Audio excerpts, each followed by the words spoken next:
Assalamualaikum warahmatullahi wabarakatuh. Perkenalkan, nama saya Indri Ramadhani Putri dengan NIM 24042301. Saya akan mempresentasikan tentang pengertian dan konsep dasar statistika dan penyajian data. Pertama yaitu asal muasal statistika. Dalam bahasa Latin yaitu statisticum collegium, artinya itu dewan negara. Dalam bahasa Italia itu statista atau negarawan atau politikus. Dalam bahasa Jerman yaitu state atau ilmu tentang negara. Dalam bahasa Inggris yaitu statistik atau ilmu mengenai pengumpulan dan klasifikasi data.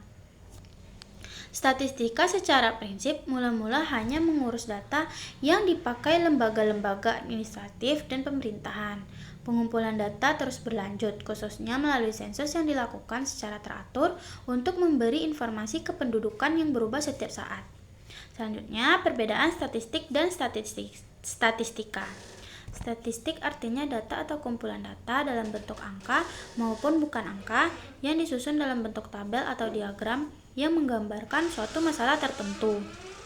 Sedangkan statistika adalah pengetahuan yang berkaitan dengan metode, teknik, atau cara untuk mengumpulkan, mengolah, menyajikan data, dan menganalisis data, kemudian menarik kesimpulan dan menginterpretasikan data tersebut.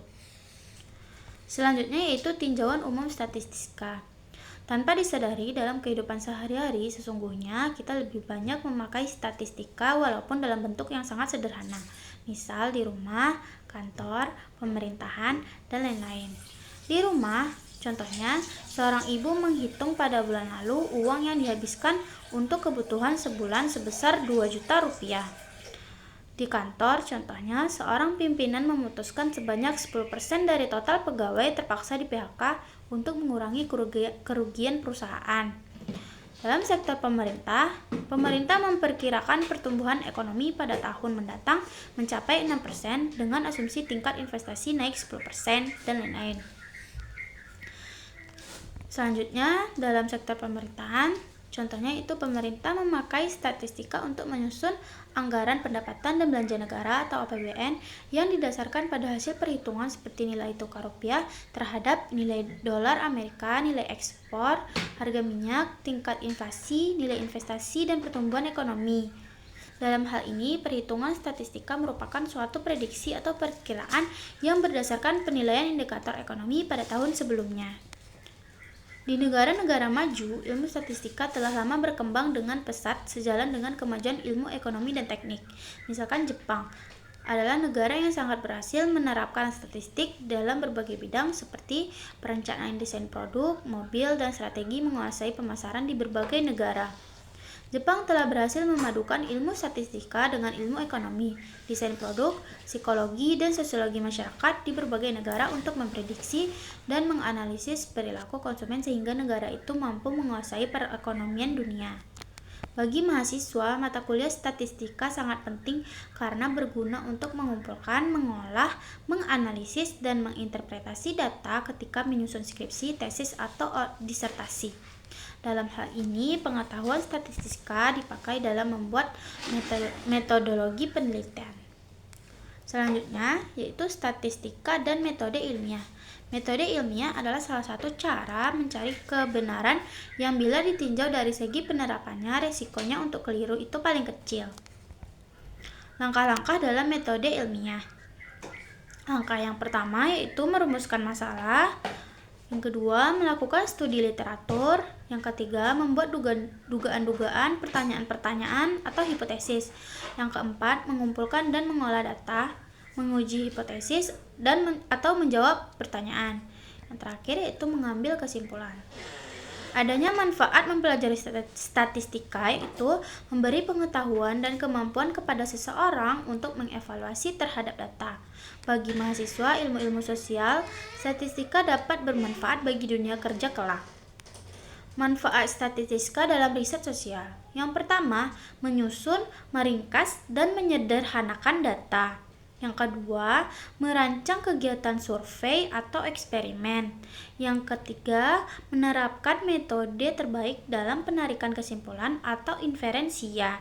Yang Yang keempat, mengukur baik tidaknya sebuah inferensi atau penarikan kesimpulan. Fungsi dari statistika sebagai alat bantu untuk memperluas pengetahuan terhadap masalah-masalah yang rumit, kabur, dan tidak pasti. Alasannya, yang pertama, fakta-fakta dapat disusun sesuai kebutuhan. Yang kedua, data yang rumit dapat disederhanakan. Yang ketiga, data dapat disesuaikan dengan kebutuhan. Yang keempat, dapat digunakan sebagai teknik perbandingan. Yang kelima, dapat digunakan untuk menginterpretasi beberapa masalah secara simultan. Dan yang terakhir, dapat digunakan sebagai teknik pengambilan keputusan yang akurat. Adanya kegunaan statistika yaitu membantu peneliti untuk yang pertama, menentukan sampel yang representatif. Yang kedua, membaca data yang telah dikumpul semudah mungkin. Yang ketiga, melihat ada tidaknya perbedaan antar kelompok yang diteliti. Yang keempat, melihat ada tidaknya hubungan antar variabel yang diteliti. Yang kelima, membuat prediksi untuk masa datang maupun masa lalu. Yang keenam, melakukan interpretasi atas data yang terkumpul. Aplikasi dari statistika dalam berbagai disiplin ilmu, baik ilmu-ilmu alam, ilmu-ilmu sosial, maupun di bidang bisnis, ekonomi, dan industri, dalam pemerintahan untuk berbagai macam tujuan seperti sensus penduduk. Prosedur jajak pendapat atau polling misalnya dilakukan sebelum pemilihan umum, serta jajak cepat atau perhitungan cepat hasil pemilu atau quick count. Keterbatasan statistika tidak dapat digunakan untuk segala macam fenomena atau persoalan. Alasannya, statistika hanya dapat digunakan untuk memecahkan masalah-masalah yang dapat diukur atau dapat dinyatakan dalam bentuk numerik. Yang kedua, statistika tidak dapat digunakan untuk fakta tunggal. Hasil-hasil analisis statistika hanya merupakan pendekatan dan bukan kebenaran matematik. Yang ketiga, statistika dapat memberikan kesimpulan yang keliru dan kadang-kadang hanya dapat digunakan atas dasar rekomendasi dari tenaga ahli. Selanjutnya, statistika hanya alat yang membantu peneliti untuk memudahkan memahami dan memberikan makna dari data penelitian yang diperoleh. Selanjutnya, tugas peneliti untuk memberikan interpretasi terhadap data yang diperoleh dan membahasnya lebih lanjut secara lebih mendalam dan komprehensif berdasarkan teori-teori yang mendukung serta fakta yang terjadi di lapangan. Selanjutnya, pada ruang interpretasi hasil analisis data, inilah karya monumental seorang peneliti diperoleh. Selanjutnya, jenis-jenis statistika. Berdasarkan aktivitas yang dilakukan, statistika terbagi dari dua, yaitu statistika deskriptif dan statistika induktif atau inferensial. Selanjutnya, berdasarkan metode yang digunakan. Yang pertama, statistika parametrik dan statistika non-parametrik.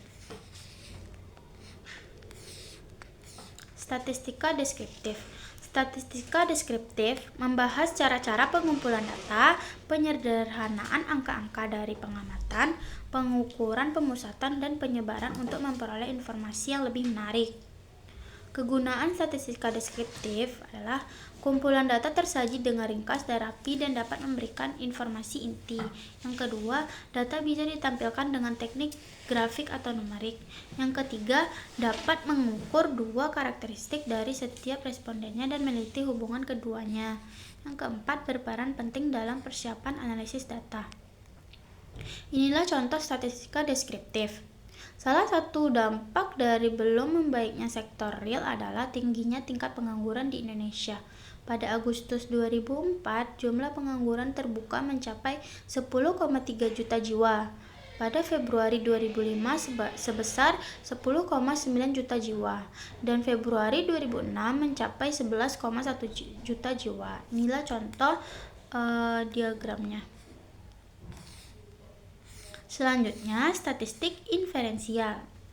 Setelah dilakukan uji terhadap suatu distribusi data dan terbukti bahwa data yang diuji berdistribusi normal atau mendekati normal, maka pada data tersebut dapat dilakukan berbagai inferensi dengan metode statistik parametrik.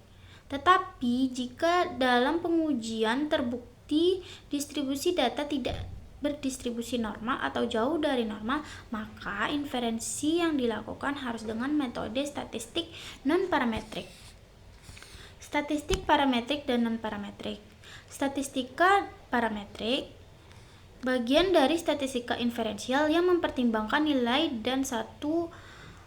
dari satu atau lebih parameter populasi. Yang kedua, membutuhkan data yang berskala pengukuran minimal interval. Yang ketiga, berpijak pada asumsi spesifik mengenai bentuk distribusi populasi yang diasumsikan normal. Statistika non-parametrik. Yang pertama, bagian dari statistika inferensial yang tidak mempertimbangkan nilai dari satu atau lebih parameter populasi. Kedua, validitas tidak tergantung pada mode peluang yang spesifik dari populasi. Yang ketiga, distribusi data tidak dapat diasumsikan normal. Statistika parametrik membutuhkan pengukuran kuantitatif dengan data interval atau rasio mempertimbangkan jenis sebaran atau distribusi data, yaitu apakah data menyebar normal atau tidak.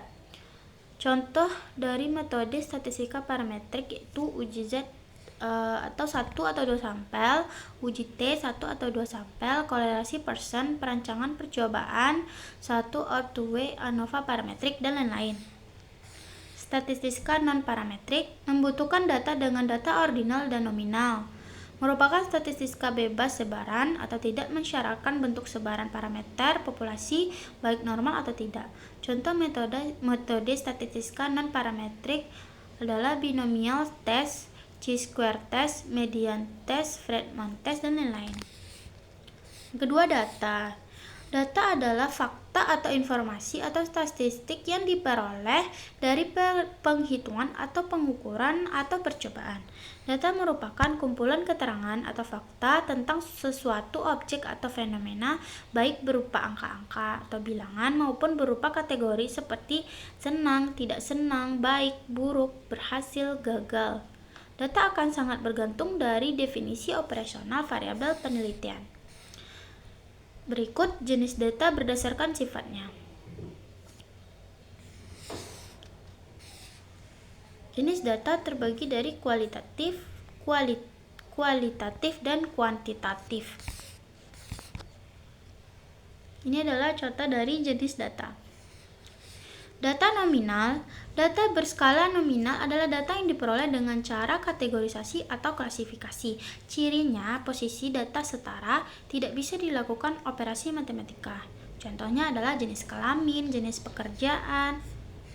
Selanjutnya, data ordinal. Data berskala ordinal adalah data yang diperoleh dengan cara kategorisasi atau klasifikasi, tetapi di antara data tersebut terdapat hubungan.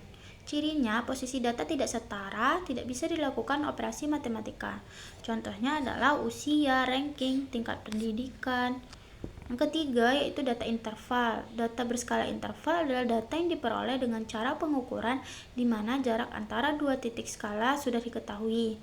Cirinya tidak ada kategorisasi, bisa dilakukan operasi matematika. Contohnya yaitu temperatur yang diukur berdasarkan Celsius dan Fahrenheit atau sistem kalender.